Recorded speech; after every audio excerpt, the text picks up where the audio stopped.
आपकी दृष्टि अंधेरे में एकाग्र होगी तो सुई की नोक के बराबर काले में भी काला बिंदु बड़ा चमकीला बिंदु होता है, तारे की तरह चम चम चम चम चमकेगा, वो सामने आपको दिखाई पड़ जाएगा। और जब वो चमकदार बिंदु सामने दिखाई पड़ जाए तब आप अपनी दृष्टि को उस बिंदु पर एकाग्र करिएगा। जब आप अपनी दृष्टि बिंदु पर एकाग्र कर लोगे तो वही बिंदु दरवाजा है, वो दरवाजा खुल जाएगा, ये शिव नेत्र खुल जाएगा, ये दिव्य दृष्टि खुल जाएगी और आप दरवाजे के अंदर दाखिल हो जाओगे। एक बार प्रेमी भाई बहनों, ये दिव्य दृष्टि आपकी खुल जाए, फिर क्या भूत, क्या भविष्य और क्या वर्तमान, कोई भेद आपसे गुप्त नहीं रहेगा। लाखों वर्ष पहले क्या हुआ था, भविष्य में क्या होने वाला है, आप ध्यान में बैठ करके आप सब कुछ देख सकते हो। तो यह है ध्यान करने का तरीका। एक बार फिर से आप लोग समझ लो कैसे आपको ध्यान करना है। पंक्ति मार करके घर में बैठ जाना, आंखों को धीरे से बंद कर लेना, इन आंखों पर कोई जोर मत देना।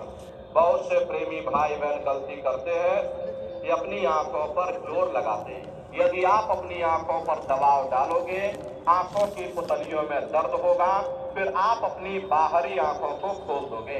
इन बाहरी आंखों का यहाँ पर कोई मतलब नहीं है। जैसे सोते समय धीरे से अपनी आंख को बंद करते हो, ऐसे ही धीरे से आंख को बंद कर लेना। दोनों आंखों के मध्य भाग में दूर सामने देखिएगा, सामने आपको अंधेरा दिखाई देगा। बस उसी अंधेरे में एक जगह पर आप अपनी दृष्टि को रोकिएगा। होशियारी यही रहे कि आंखों की पुतलियां हिलने ना पाए। शून्य हो करके बस सामने अंधेरे को देखते रहो। किसी के बारे में सोचना नहीं, किसी के बारे में विचार मत करिएगा। आप बस उस अंधेरे को ही देखते रहो। इतना ही आप काम कर ले जाओ, आंखों को बंद करके बस सामने अंधेरे को देखते रहो। देखते देखते देखते देखते जब लगातार उस अंधेरे को देखते रहोगे तो एक समय ऐसा आएगा कि आपकी दृष्टि अंधेरे में रुक जाएगी। और जैसे ही आपकी दृष्टि अंधेरे में एकाग्र हुई तो सुई की नोक के बराबर काले में भी काला बिंदु बड़ा चमकीला बिंदु होगा, तारे की तरह चम चम चम चम चमकेगा, वो सामने आपको दिखाई पड़ जाएगा। और जब वो चमकदार बिंदु सामने दिखाई पड़ जाए तब आप अपनी दृष्टि को उस बिंदु पर एकाग्र कर देना। और जब आप अपनी दृष्टि बिंदु पर एकाग्र कर दोगे, वही बिंदु दरवाजा है, वो दरवाजा खुल जाएगा, ये शिव नेत्र खुल जाएगा, ये दिव्य दृष्टि खुल जाएगी और आप दरवाजे के अंदर दाखिल हो जाओगे। तो प्रेमी भाई बहनों, ये है ध्यान करने का तरीका। और तीसरा है भजन। गाने बजाने का नाम भजन नहीं है, नाच गाना ढोल मजीरा का नाम भजन नहीं है। प्रेमी भाई बहनों, यहाँ कोई पाखंडवाद नहीं, यहाँ कोई कर्म कांड नहीं, यहाँ पर सीधा सरल उपदेश है। अपने अंदर जाओ, मानव मंदिर के अंदर जा करके उस परमात्मा की भक्ति करो। तो कैसे भजन करोगे, जरा अच्छी तरह से समझ लो। ये दोनों उंगली कानों में डाल करके ये कानों को बंद कर देना। कान इसीलिए बंद किए जाते हैं ताकि बाहर की कोई आवाज हमको सुनाई ना पड़े।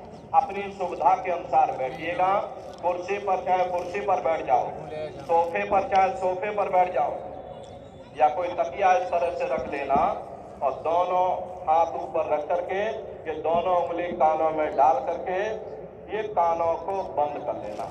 और कानों को बंद कर लेना और ऊंचे से ऊंचा ध्यान दे करके उस आवाज को सुनने की कोशिश करो। यही कहा गया, भाई आंख कान मुख बंद कराओ, अनहद झिंगा शब्द सुनाओ। यानी पहले अपनी आंख को बंद करो, फिर अपने मुख को बंद करो, दोनों उंगली कानों में डाल करके ये कानों को बंद कर लो और ऊंचे से ऊंचा ध्यान दे करके उस आवाज को सुनने की कोशिश करो। प्रेमी भाई बहनों, जब आप अपने कानों को बंद करके ऊंचा ध्यान दे करके सुनोगे तो आपको ऐसा अनुभव होगा कि कहीं सीटी जैसी आवाज हमारे कानों में गूंज रही। इस तरह से सीटी जैसी आवाज शुरू में आप सभी को सुनाई पड़ेगी। आपको करना कुछ नहीं, लेटे हो चाहे बैठे हो, बस आप उस आवाज को सुनते रहिएगा और सुनते सुनते आप उसी में लीन हो जाओ। जब आप उसमें लीन हो जाओगे तो कुछ समय बाद में दोबारा आपको अनुभव होगा कि कहीं बड़ी दूर से एक महीन आवाज, घंटे और शंख की आवाज हमारे कानों में बज रही है। जैसे मंदिरों में घंटियां बजती हैं, टन टन टन, इसी तरह से घंटे और शंख की आवाज आपको अपने अंदर सुनाई पड़ेगी।